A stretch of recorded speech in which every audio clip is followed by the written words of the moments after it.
नमस्ते, मैं खुशबू सिंघल और आप देख रहे हैं नमस्ते राजस्थान न्यूज। तंबाकू मुक्त राजस्थान अभियान के तहत हम राजस्थान के 33 जिलों में काम कर रहे हैं और हमारा तंबाकू मुक्त राजस्थान अभियान का मूल उद्देश्य यही है कि हम नई पीढ़ी को तंबाकू से दूर कैसे रख सकते हैं, क्योंकि कक्षा 6 से लेकर 12 तक के बच्चा तंबाकू उत्पादों को खाना पीना सीखता है। वहाँ मीठी सुपारी से उसकी शुरुआत होती है, वो उसकी प्रथम सीढ़ी होती है। तो हम प्रयास ये कर रहे हैं कि राजस्थान के 1,85,000 जो स्कूल हैं, पहली बात वो तंबाकू मुक्त हों। हालांकि उसमें सरकार ने प्रयास किया है, कुछ हुए हैं, लेकिन अभी भी इस पे काम करने की जरूरत है। तो एक तो हम ये चाहते हैं कि तंबाकू मुक्त युवा पीढ़ी के लिए एजुकेशन इंस्टीट्यूट है वो टोबैको फ्री हो। दूसरा, सरकार तंबाकू उत्पाद बंद करे।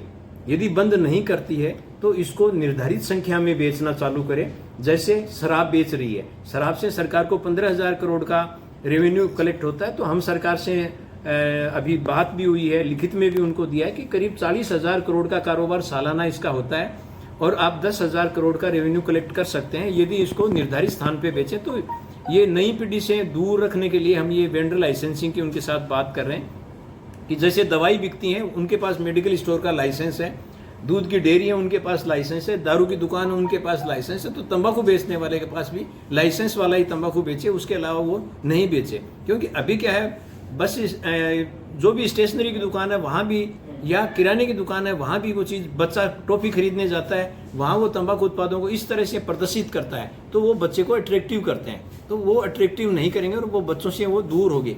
तो ये सरकार के साथ हम दो चीज़ों को लेके एडवोकेसी कर रहे हैं कि सरकार तंबाकू उत्पाद नहीं बेचे तो युवा पीढ़ी को उससे दूर रखे और वेंडर लाइसेंसिंग करे।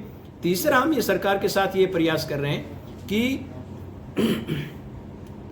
सरकार जितनी भी अभी 1 जनवरी 2011 के बाद जो बच्चे जन्मते हैं वो 31 दिसंबर 2028 को 18 साल के होते हैं, उसके बाद तंबाकू उत्पाद उनको नहीं मिले।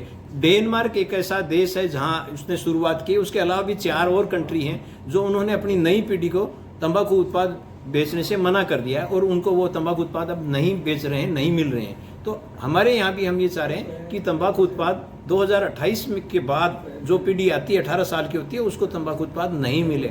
हालांकि हमारे यहाँ अभी राजस्थान में करीब 2.5 करोड़ जो लोग तंबाकू उत्पाद खाते हैं उससे 80,000 लोग हर साल मर जाते हैं। राजस्थान की बात करें, राजस्थान में पर डे 220 लोग मरते हैं और वो तंबाकू खाना छोड़ देते हैं, लेकिन 300 बच्चे नए तंबाकू उत्पाद खाना शुरू कर देते हैं। वो 300 बच्चों को हम तंबाकू उत्पाद खाने से दूर रखेंगे तो हम नई पीढ़ी को बचा पाएंगे। पहले वाले खा रहे हैं, छोड़ें तो बहुत अच्छी बात है, यदि नहीं भी छोड़ते हैं तो वो खाएं पिएं, क्योंकि उनका एक एंड होना निश्चित है।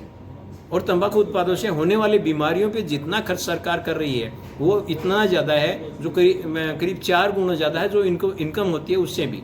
तो वो भी सरकार से ये अलग अलग समय में बात होती रहती है कि इनको तंबाकू उत्पादों को वो कम करें या बंद करें।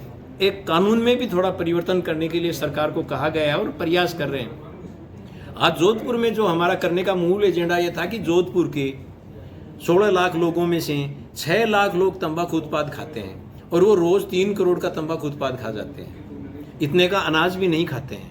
और यदि हम साल की बात करें तो ये 1100 करोड़ का तंबाकू उत्पाद खाते हैं, महीने का 90 करोड़ का तंबाकू उत्पाद खाते हैं। ये एक बहुत बड़ी राशि है, जितने रुपए का अनाज नहीं है, और इससे वो बीमार होते हैं और फिर मरते भी हैं। क्योंकि तंबाकू उत्पाद खाने वाला व्यक्ति जितने भी तंबाकू खाते हैं आप देखते होंगे, जिसको 5 से 10 साल हो गए मुंह खुलना बंद कम हो जाता है, धीरे धीरे वो अनेक प्रकार की बीमारी होती हैं, कैंसर जैसी बीमारी होती है और वो मौत की दुनिया में पहुंच जाता है। तो हमारा ये प्रयास है कि हम जोधपुर की जनता को ये बताएं कि भाई आप लोग रोज 3 करोड़ का तंबाकू उत्पाद खाते हो, अनाज नहीं खाते हो, इसको कम करो, बंद करो।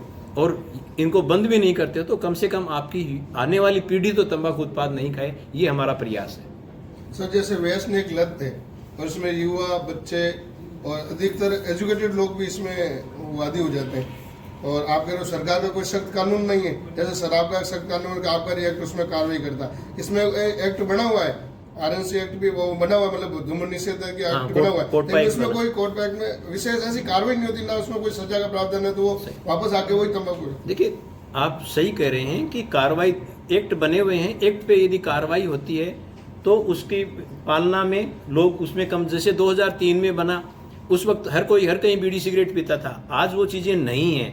आप जैसे मेरे जैसे कोई पीता तो उसका टोक भी देते हैं लोग। रही बात एजुकेशन वाले, पढ़े लिखा हो, नशा एक ऐसी चीज़ है वो बचपन में जिसको लत लग गई, आप देखेंगे 20 साल से बड़ा बच्चा कभी भी नई लत में नहीं आता है, लेकिन कक्षा 6 से 12 तक की क्लास एक ऐसी होती है, वहाँ वो उसका साथी या वो दुकान वाला भी ये कहता है ये मीठी सुपारी है, और वो मीठी सुपारी उसकी पहली सीढ़ी होती है नशे की, और वहाँ से वो शुरुआत हो जाती है। वो बच्चा पढ़ा लिखा हो चाहे बिना पढ़ा लिखा, आपको ऐसे IAS भी मिलेंगे जो आज भी तंबाकू उत्पाद का उपभोग करते हैं, खाते हैं, IPS भी खाते पीते हैं। ये अलग बात है कि वो खाते, लेकिन वो ये प्रयास करते हैं कि मैं पब्लिक प्लेस में न खाऊं, मैं अकेले में खाऊं बैठ के, किसी को पता नहीं लगे। वो छोड़ने का भी प्रयास करते हैं बहुत, लेकिन यही है निकोटीन जिस व्यक्ति ने भी खाया है उसकी परसेंटेज छोड़ने वाली 10 से 12% है सर, इसलिए छूटना बहुत मुश्किल है। दारू पीने वाला छोड़ सकता है, लेकिन निकोटीन खाने पीने वाला बहुत मुश्किल से छोड़ पाता है। ठीक है sir, thank you. Thank you sir. शुभ नाम सर आप? मेरा नाम राजन चौधरी है और तंबाकू मुक्त राजस्थान अभियान का कोऑर्डिनेटर हूँ। पूरे राजस्थान में ये कैंपेन संचालित कर रहे हैं सर जोधपुर के अलावा और कहाँ पूरे राजस्थान इंटायर सारे 33 जिलों में, हम पूरे 33 जिलों में काम कर रहे हैं इसको लेकर। खबरों का सिलसिला यूं ही जारी रहेगा। आप देखते रहिए नमस्ते राजस्थान न्यूज, और आपसे निवेदन है कि हमारे इस वीडियो को ज़्यादा से ज़्यादा लाइक करिए, शेयर करिए, कमेंट करिए, और हमारे चैनल नमस्ते राजस्थान न्यूज़ को सब्सक्राइब करना ना भूलें। जय हिंद, जय भारत, नमस्ते राजस्थान।